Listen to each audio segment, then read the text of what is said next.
மொட்டுக்கள் சட்டென்று பூவாகும். பெண்ணே பெண்ணே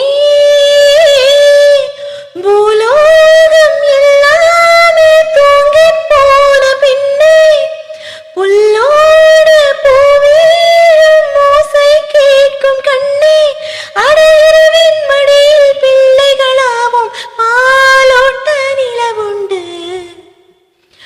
வெண்ணிலவே வெண்ணிலவே விண்ணை தாண்டி வருவாயா?